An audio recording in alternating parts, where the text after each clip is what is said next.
జనం రాజు ఊరగా లేదు.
इकडे बा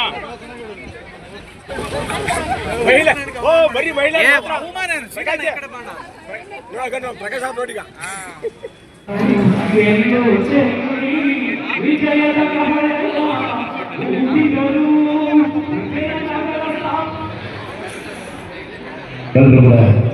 ಈ ಕಾರ್ಯಕ್ರಮಕ್ಕೆ ಆದದ ಸ್ವಾಗತ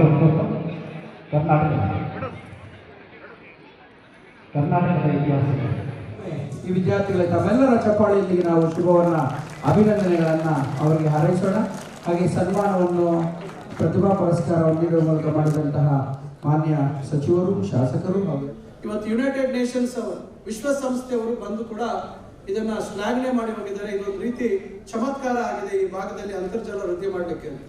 ಕೇಂದ್ರ ಸರ್ಕಾರ ಕೂಡ ಒಂದು ತಂಡವನ್ನ ಕರೆಸಿ ಇಲ್ಲಿ ಬೇರೆ ಬೇರೆ ರಾಜ್ಯಗಳಲ್ಲೂ ಇದನ್ನ ಈ ಒಂದು ಮಾಡಲ್ಲ, ಈ ಒಂದು ಅನುಕರಣೆ ಮಾಡಬೇಕು ಅಂತಕ್ಕಂಥ ಒಂದು ಪ್ರಯತ್ನ ಮಾಡ್ತಾ ಇದೆ. ಆದ್ರೆ ಇಲ್ಲಿ ಅಧಿಕಾರ ಇದ್ದಂತಹ ಸಂದರ್ಭದಲ್ಲಿ ಅವರು ಅದ್ರ ಬಗ್ಗೆ ಯಾವುದೇ ಚಕಾರ ಎತ್ತೋದಿಲ್ಲ.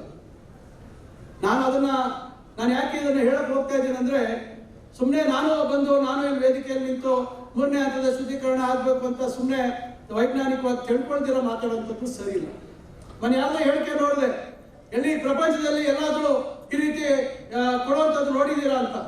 ಅವತ್ತು ಸಿದ್ದರಾಮಯ್ಯ ಸಾಹೇಬರು ಮಂಜೂರು ಮಾಡಿದಾಗ ಯಾರು ನಂದೇ ಸಾಧನೆ ನಾನೇ ಮಾಡಿಸಿದ್ದು ಅಂತ ಹೇಳ್ಕೊಂಡು ಓಡಾಡಿದ್ದು. ಅವತ್ತು ಇಂಥವ್ರಿಗೆ ಗುತ್ತಿಗೆ ಕೊಡಬೇಕು ಅಂತಕ್ಕಂಥದ್ದನ್ನ ಹೇಳಿದಂಥವ್ರು ಯಾರು? ಇವತ್ತು ಯಾಕೆ 3ನೇ ಹಂತದ ಶುದ್ಧೀಕರಣ ಅಂತ ಮಾತಾಡ್ತೀರಾ? ಪ್ರಪಂಚದಲ್ಲಿ ಎಲ್ಲಾದ್ರೂ ಕೊಟ್ಟಿದಾರಾ ಈ ರೀತಿ ಅಂತಕ್ಕಂಥ ಮಾತನಾಡ್ತೀರಾ? ಯಾಕೆ ಇವತ್ತು ಎಲ್ಲ ದಾಖಲೆ ಇರ್ತದೆ. ನಾನು ಇವತ್ತು ಏನ್ ಮಾತಾಡ್ತೀನಿ ಇವತ್ತು ಮಾಧ್ಯಮದವರ ಹತ್ರ ಎಲ್ಲ ಮಾಹಿತಿ ಎಲ್ಲ ದಾಖಲೆಗಳು ಇರ್ತದೆ. ಸ್ವಲ್ಪ ನಾವು ರಾಜಕಾರಣದಲ್ಲಿ ಜವಾಬ್ದಾರಿಯುತವಾಗಿ ಮಾತಾಡುವಂಥದ್ದು ನಾವೆಲ್ಲರೂ ಕಲಿಯಬೇಕು. ಏನೇ ಮಾತಾಡಿದ್ರು ಕೂಡ ಅದಕ್ಕೆ ಮುಂದೆ ಅದನ್ನ ಜನ ಪ್ರಶ್ನೆ ಮಾಡ್ತಾರೆ. ಇವತ್ತು ನಾನೇನ್ ಮಾತಾಡಿದ್ರು ಕೂಡ ಮುಂದೆ ಒಂದು ದಿವಸ ನಾನು ಹೇಳಿರ್ತಕ್ಕಂಥದ್ದನ್ನ ನೀವು ಅವತ್ತು ಈ ರೀತಿ ಹೇಳಿದ್ರಿ ಅಂತ ಪ್ರಶ್ನೆ ಮಾಡುವಂಥದ್ದು ಇವತ್ತು ನಾವು ನೋಡ್ತಾ ಇದ್ದೀವಿ. ಅದರಿಂದ ಇವತ್ತು ಈ ಭಾಗದಲ್ಲಿ ಅಂತರ್ಜಲ ವೃದ್ಧಿ ಆಗ್ತಕ್ಕಂಥದ್ದು ಬಹಳ ಮುಖ್ಯ. ಈಗ ಬರೀ ಕೆರೆಗಳಲ್ಲಿ ನೀರು ತುಂಬಿಸ್ತಕ್ಕಂಥದ್ದು ನೇರವಾಗಿ ಅದನ್ನ ಕುಡಿಯೋಕ್ಕೆ ಬಳಸುವಂಥದ್ದಕ್ಕೆ ಯೋಗ್ಯ ಅಲ್ಲ. ಅದನ್ನ ಯಾವತ್ತೂ ಹೇಳಿಲ್ಲ. ಕೃಷಿಗೂ ಕೂಡ ಬಳಸೋಂಗಿಲ್ಲ ನೇರವಾಗಿ. ಕೇವಲ ಜಲ ವೃದ್ಧಿ ಆಗ್ತಕ್ಕಂಥದ್ದಕ್ಕೆ ಮಾತ್ರ ಇವತ್ತು ಶುದ್ಧೀಕರಿಸಿರ್ತಕ್ಕಂಥ ನೀರು ಕೊಡುವಂತ ವ್ಯವಸ್ಥೆ ಇವತ್ತು ಆಗ್ತಾ ಇದೆ. ಅದು HN ವ್ಯಾಲಿ ಇರ್ಬೋದು, KC ವ್ಯಾಲಿ ಇರ್ಬೋದು. ಅದನ್ನ ಮತ್ತಷ್ಟು ವಿಸ್ತರಣೆ ಮಾಡ್ಬೇಕಂತಕ್ಕಂಥ ಪ್ರಯತ್ನವನ್ನು ನಾವು ಮಾಡ್ತಾ ಇದ್ದೀವಿ. ಇವತ್ತು ಏನು ಬೆಂಗಳೂರಿನಲ್ಲಿ ಶುದ್ಧೀಕರಣ ಘಟಕಗಳು ಹೊಸದಾಗಿ ಇವತ್ತು ನವೀಕರಣ ಆಗ್ತಾ ಇದೆ.